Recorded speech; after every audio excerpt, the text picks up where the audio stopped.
This is WPTV. 2017 hosted one of the most thrilling World Series of all time, but first, Stephen Bologna will give us the latest headlines. Thank you, Justin. Derek Jeter is cleaning house after he became owner of the Miami Marlins in late August. In early October, he fired 4 front office executives, including World Series champ Jack McHugh. Now, he's made it public that Giancarlo Stanton, D. Gordon, and Martin Prado are on the trading block. Jeter has stated that he wants to trim payroll from $140 million, which it is at now, to $90 million for next season, eliminating 3 players who would relieve the Marlins of $49 million. The dark cloud is hovering over the Braves organization and turning into a hurricane.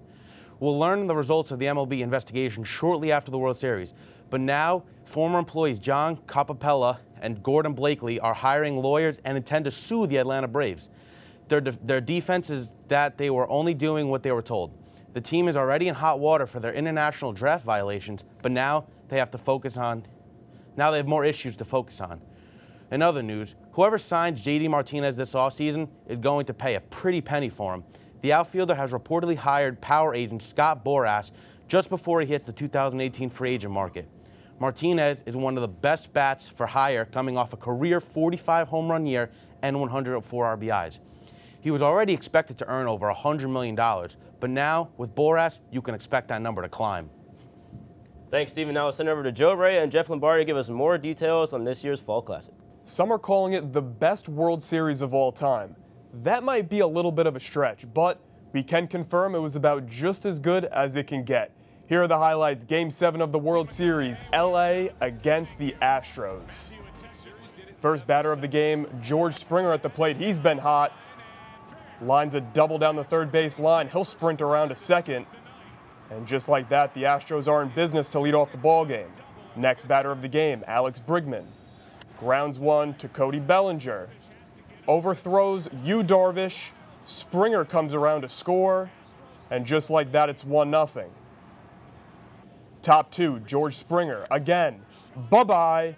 5th home run of the World Series, tied for the most ever. Momentum in favor of the Astros early, 5-0. Bottom of the inning, Chris Taylor. Lines out to Correa at short. Forsythe doubled off at second, and just when you think the Dodgers have something going, they get out of the inning. Kershaw in relief of Yu Darvish. 4 innings pitched, no runs, 4 strikeouts.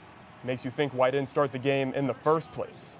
Bottom 5, Yasiel Puig trying to erase the goose egg off of the board. Lines out to Gurriel, and the Dodgers remain scoreless.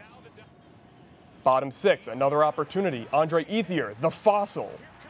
Peterson comes around to score, and the Dodgers are finally on the board, 5-1.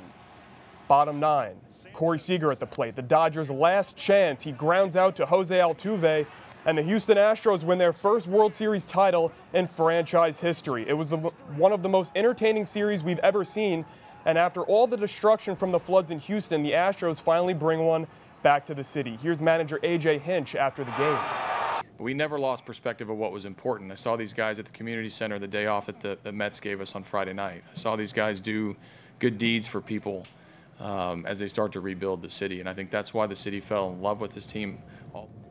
Last year, we saw the Cubs get crowned for the first time in over 100 years.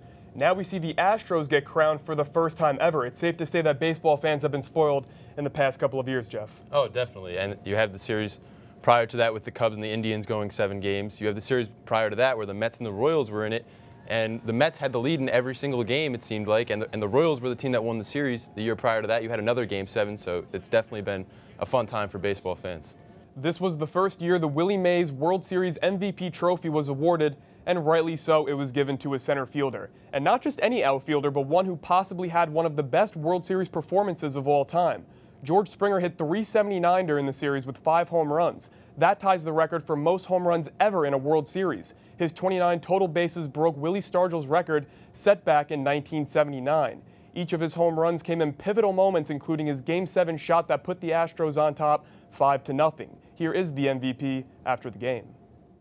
I'm so happy to be a part of it, to bring a championship back to a city that desperately needed one is a surreal feeling. What's creepy is that Sports Illustrated actually predicted this in 2014. George Springer headlined the cover that predicted the Astros as the 2017 champs. Last year, we saw the yearbook photo that predicted the Cubs win back from 1993. So, Jeff, what kind of voodoo is this? Is the MLB rigged? Is everything we know about baseball a lie? I think it's astonishing. I mean, you have guys like John Heyman, who's one of the most respected guys in the sport, and he's predicted the World Series wrong for the last 30 years running, and he's just talking about the year ahead. So predicting something that's 3 years into the future is some voodoo. I don't even know how to describe it. So the Astros, it was a lot for them to get to this point. In 2011, they had 106 losses. In 2012, 107 losses. Then they got bumped from the National League to the American League, and they got even worse from there. 111 losses. It wasn't until 2015 and 2016 where they had 80-plus wins. They finally decided to turn things around, and then this year, of course, over 100 wins and a World Series championship. So, Jeff, is this a team that can contend for years to come? We talked about the Mets in 2015. That was a team that looked like they could contend for years to come, but we saw what happened there. Is this a team that can contend? Right. I think baseball is going to look back on this group in 5 to 10 years and just be in awe. You have Carlos Correa, Jose Altuve, George Springer, and Alex Bregman all playing together, because the chances of these four continuing together is going to be a long shot just because of money purposes. But to have those four guys all under the age of 30 playing together is something that you don't normally see, and you're not going to see again for a long time. So Yuli Gurriel in Game 7 of the World Series tipped his hat in his first at-bat to Yu Darvish. Now that was following Game 3 where he made that racial gesture towards him. Do you think that this was necessary? Do you think this cleared anything up between the two? I think it was definitely the right thing to do for Gurriel. Obviously, it's a sour subject, but I think it was definitely the right thing to do. The Dodger fans were booing him, playing in LA. A lot of MLB fans were against him, people rooting against Houston just in spite of that. So it was definitely the right move for him and the organization to show some respect. Now, the MLB decided to suspend him for 5 games starting in the 2018 season instead of suspending him in the World Series. The reason for that was because they didn't believe that the Astros were deserving to be penalized for something that he did. Now, do you agree with that, or do you think that he should have been penalized for the World Series? I think if MLB really took it as serious, if it was a serious issue to MLB, they would have suspended him during the World Series. Because now it's like, oh, you weren't suspended for the World Series, you were able to help the team win the ring, and then next year you're suspended for 5 games out of 162. So it's kind of just like a little slap in the wrist for Gurriel, in my opinion. All right, Jeff. So what about bozos like this? A Dodgers fan from South Los Angeles who obviously had a little too much confidence in his team did this to his house. Now, that's looks like Justin Turner. I don't know anybody else that has a beard like that, but we see people with tattoos that do this, and now tattoos are permanent, but this is expensive. What's worse, a tattoo or this? I would think the tattoo is probably worse just because, like you said, it's permanent, but this is why we love sports. It brings out the crazy in everyone. I mean, you have a guy that does that to his house, puts that much money into his house over a sports team. It's awesome, but it would be a lot more awesome if his team actually won. And who knows, maybe he could have got a tattoo also.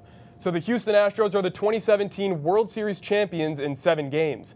George Springer walked away with the World Series MVP, and while Jose Altuve could have made a case for himself, stay tuned because the regular season MVP is still up for grabs. Justin, we'll send it back to you.